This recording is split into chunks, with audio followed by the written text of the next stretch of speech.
So Porsche announced their new Taycan Turbo GT a few months ago with some crazy impressive stats, pumping its power to 1,019 horsepower, which just so happens to be 1 horsepower shy of the Tesla Model S Plaid. Now cost starts about $230,000, and I expect by adding some options, these cars could be coming in of north of 250 grand.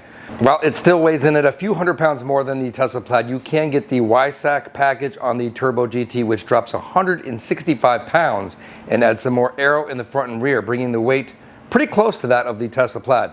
Now, don't forget, when you add the YSAC package, you will be dropping the rear seats of the Taycan, and you'll have a 2-seater Taycan. I'm kind of wondering, if you have no rear seats like right here, why not just get rid of the doors as well to save even more weight? I don't know. Question for Porsche. Now, while I wait to test and review the new Taycan Turbo GT myself, I did come across one of the first draggy tests of the Turbo GT. Now, this did not have the YSAC package. This is on YouTube, and the numbers are crazy, crazy impressive. So impressive that I had to go convert one of my old draggy runs to metric and view them side by side to see just how close these two electric super sedans are. So let's watch these stats fly by side and see what we got.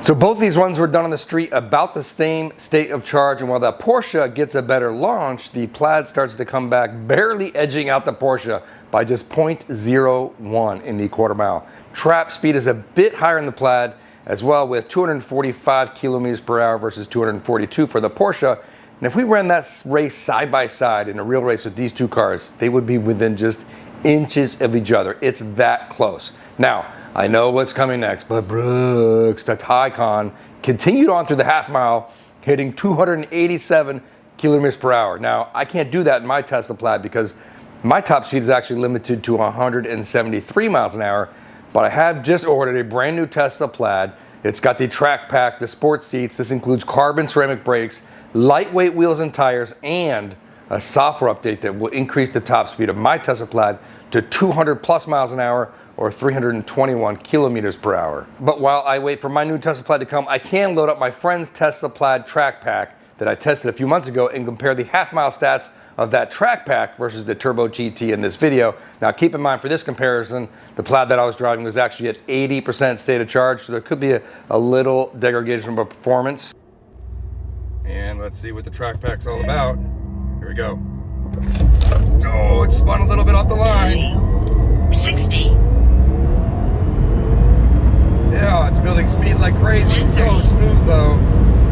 Quarter mile. Half mile. And now I'm braking down.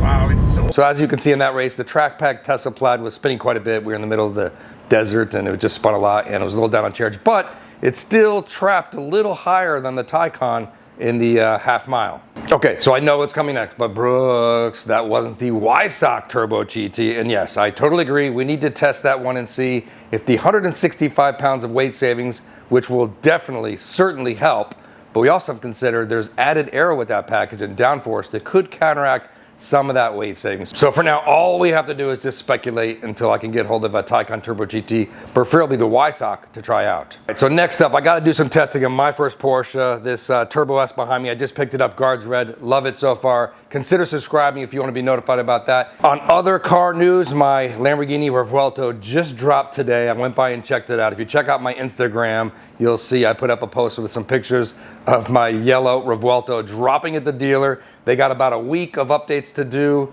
There's like firmware updates and some minor recalls and things before I can actually take delivery. And I got to pay for it, of course. And I'm actually heading out to Car Week again. So this is my Car Week hat from last year. So I will be out at Car Week for another week. So they're probably not going to see any Revuelto content before I get home from that. But it's an exciting time here in the garage. Revuelto, Turbo S, and some other things that are coming. So let me know in the comments what you think. about the Taycan Turbo GT comparison versus my Tesla Plaid, just using draggy racing results. And who do you think will win in a real race? And should I compare the Taycan Turbo GT against the Lucid Sapphire? I also have all the data for that as well. As always, thanks for watching. We'll see you next time.